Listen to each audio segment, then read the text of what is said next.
ప్రపంచంలో ఎకానమీ ఎలా ఉన్నా సరే భారతదేశంలో ఎకానమీ ఇంత స్టేబుల్గా ఈనాడు ఉండడానికి కారణం మాస్టర్ మైండ్, దీని వెనకాల ఉన్న మాస్టర్ మైండ్ మీరే అని మాకు తెలుసు. ఎందుకంటే ఇన్వెస్ట్మెంట్ ముఖ్యమైనది. ఆ ఇన్వెస్టర్స్ సమ్మిట్ 2016లోనే మీరు భారతదేశానికి ముఖ్యంగా ఆంధ్రప్రదేశ్కి తీసుకొచ్చారు. సో దాని గురించి మా ప్రేక్షకులకు చెప్పండి సార్.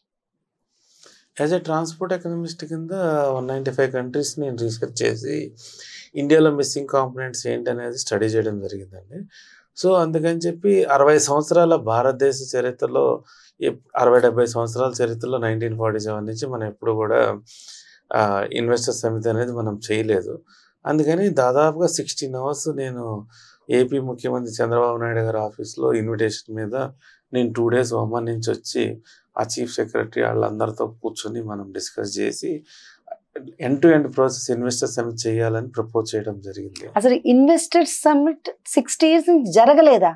ఈ విషయం ఎవ్వరికీ తెలియదు. చూడండి, మీరు చరిత్రను చదవండి. ఇండియాలో ఫస్ట్ ఇన్వెస్టర్ సమిట్ అనేది మీరు గూగుల్లో సెర్చ్ చేసుకున్న విశాఖపట్నంలో జనవరి 2016లో జరిగింది.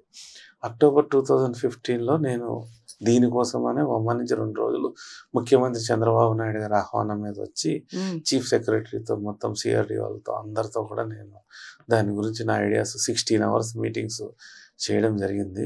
అది భారతదేశ ఎకానమీని చరిత్ర సృష్టించిన సువర్ణాక్షరాలతో లిఖించదగ్గ కాన్సెప్ట్ అనమాట. ఎందుకంటే ఆ ఇన్వెస్టర్ సమిట్ నేను ఏదైతే స్టార్ట్ చేశానో ఆంధ్రాలో, గుజరాత్లో, ఈ రోజున ప్రతి స్టేట్లో ఇంక్లూడింగ్ తమిళనాడు అన్ని స్టేట్స్లో వాళ్ళు చేస్తున్నారు.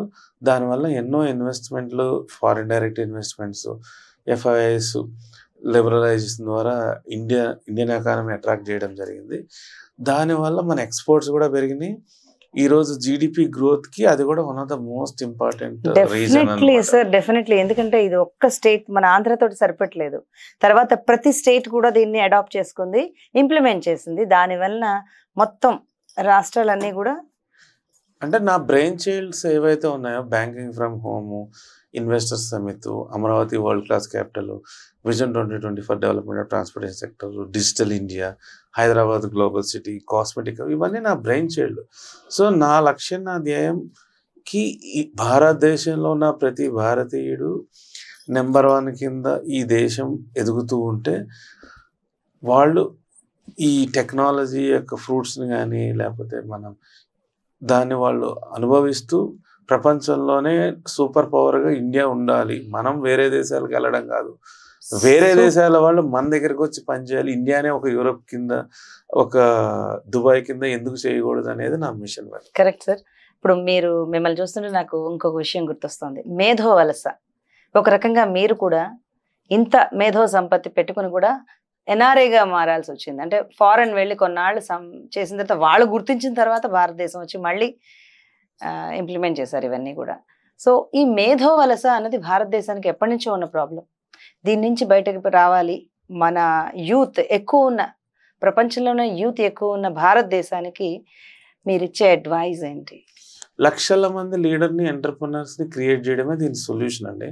అందుకే ప్రపంచ ఆరోగ్య మహాసభ ద్వారా ఇట్లా నేను కాలేజెస్లో ఇచ్చే సెమినార్స్, కెరీర్ గైడెన్స్, అట్లా ఇప్పుడు మీతో ఇస్తున్న ఇంటర్వ్యూస్, ఇట్లన్నిటి ద్వారా అట్లా లక్షల మంది లీడర్స్ని నేను తయారు చేసుకుంటా వస్తున్నాను. ఎప్పుడైతే ఆ లీడర్స్ అనేవాళ్ళు తయారవుతారో అప్పుడు ఏమవుతుందంటే ఆ ట్రాన్స్పరెన్సీ, ఎథిక్స్ అనేది ఆ సిస్టమ్ రావాలి ఇండియాలో.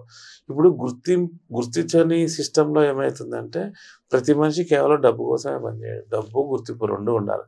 సాటిస్ఫాక్షన్, ఆ జాబ్ సాటిస్ఫాక్షన్ అనేది రావాలంటే మనం రికగ్నైజ్ చేసినప్పుడే వస్తుంది.